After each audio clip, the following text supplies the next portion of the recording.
Less talking, more digging today.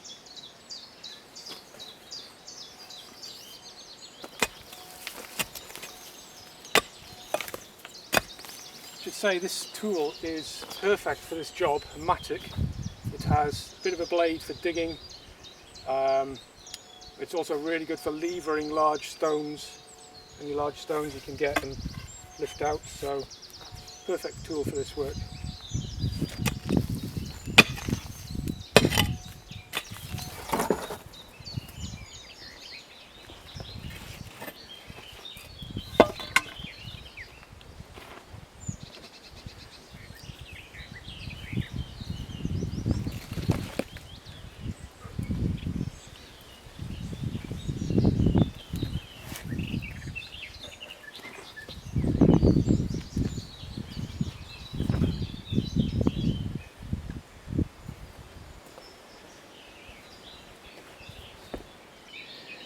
So the next thing I need is the stone that's under this big stump here to use as a front door step, part of the foundation wall. So it's going to be quite a job.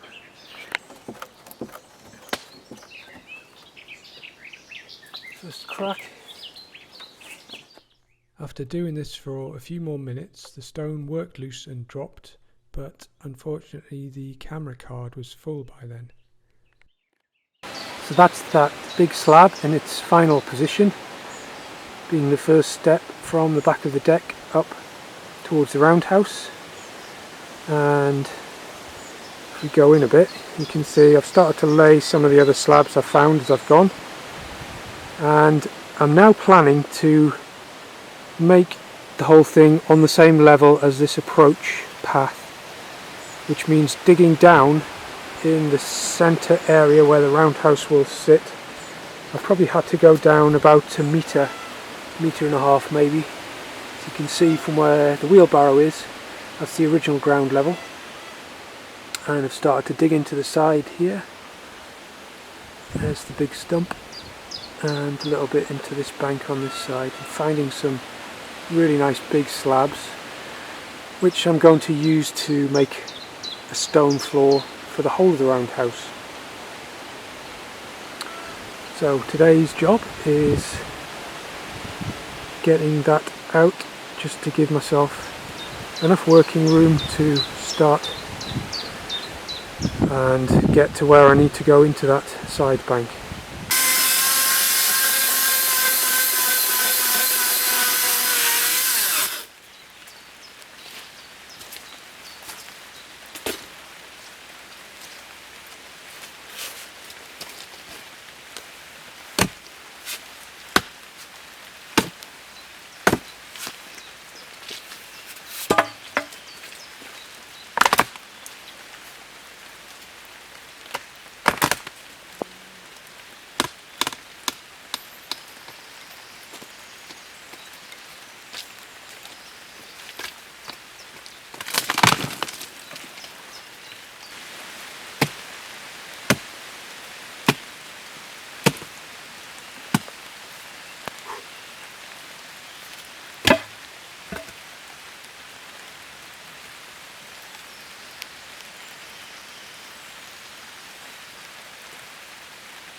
I thought I'd just show you an overview of the site. I've been digging for a few months now, so made a bit of progress.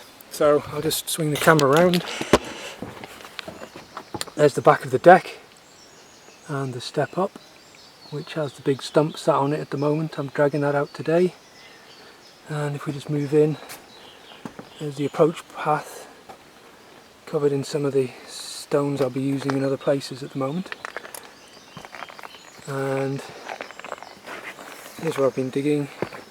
So the wheelbarrow is at the original ground level, so I've gone down about 1 metre at the back there, and that's as far as I need to go back. So I just need to go sideways now into these banks. This left bank, there's where the big stump was.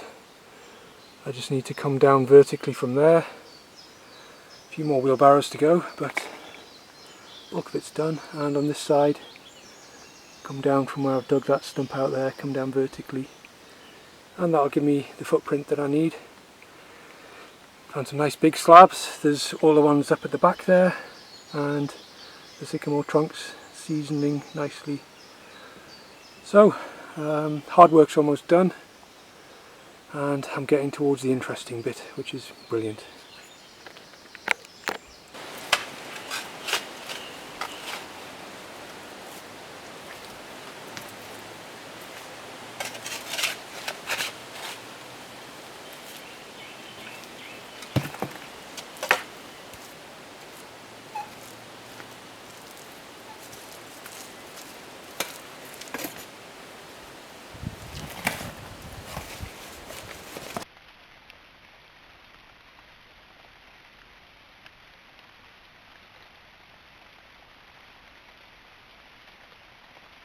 Hello, I'm sitting on the back wall of the roundhouse.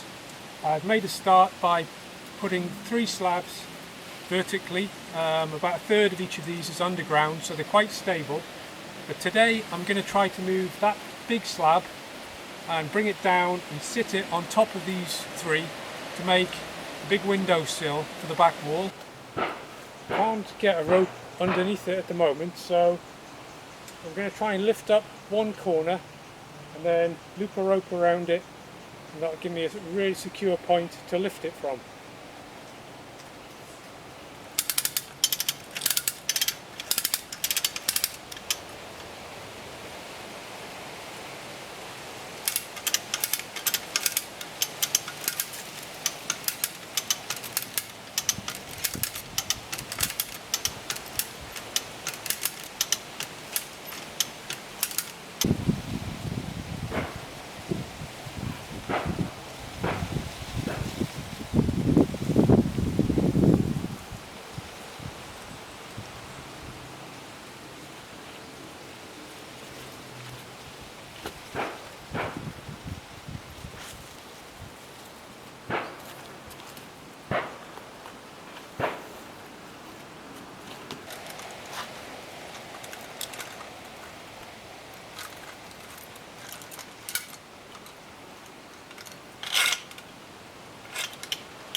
Perfect.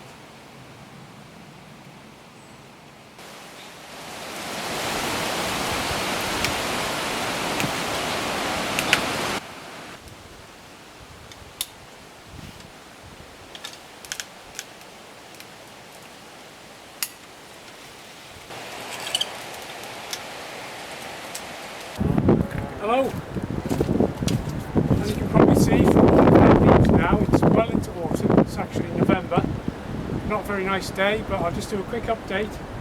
I built the wall around. It's not the perfect half round that I was aiming for, because this bank side had some very solid bedrock, so I've had to come in a little bit with the wall. I've also used some concrete in the wall just to help stabilise it. It's quite a stable shape anyway around here, and it is like a retaining wall actually from the back side, so it needed to be solidly constructed, which it is. So I've come round to the doorway here. I'll I'll show you that. So I'm standing in the front doorway. I've already sourced a door and door frame and the windows as well. And that's a good way around to do it, because you can then put all the stones in place to the size and shape of the doors and the windows that you have. And it's much easier to do it that way around rather than trying to find doors and frames to fit the size of the holes that you've made, if that makes sense. Another tip I've learned while I've been doing this,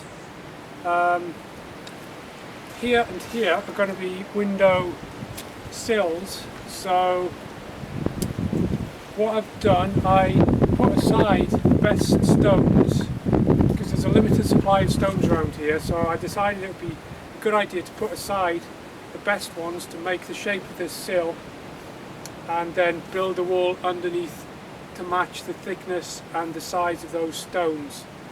So I did that on both sides, and that's much easier than trying to find big flat stones at the end of the job when you've used all the stones to build a wall.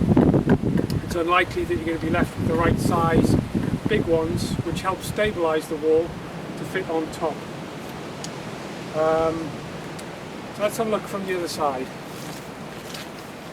So looking from the other side, I'm working from the back wall around the front door over here, and I just thought I'd show what I'm doing today, which is putting this stone in place. And this stone came from the quarry, little quarry I've made 20 metres that way. I've slid it down the slope from these two tree trunks, pushed it, and now I'm going to get it into final position here, and it'll be the top of the wall on that side. And I just wanted to show you, when I'm moving these big heavy stones, you only want to move it once. So what I've been doing is making a template, size and shape of the stone, whatever material is available, and putting it in place where I want the stone to be, and then I know it's going to fit and it's going to be in the right place. And I'm also measuring the depth of the stone to make sure I've gone down deep enough for where it's going to sit. So I just thought I'd show that as well, because it does save a lot of work in moving those stones if you only have to move them once.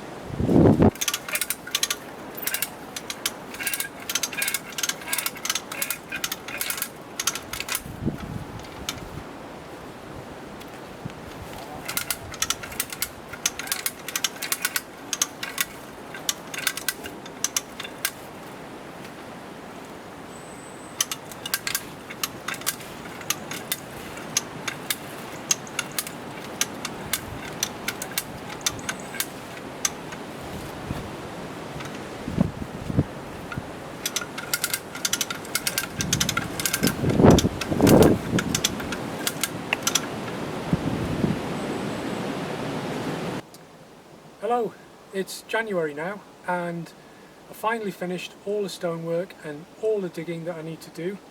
So I thought I'd do a quick overview of the site just to show you how it's looking before I get on to the woodwork.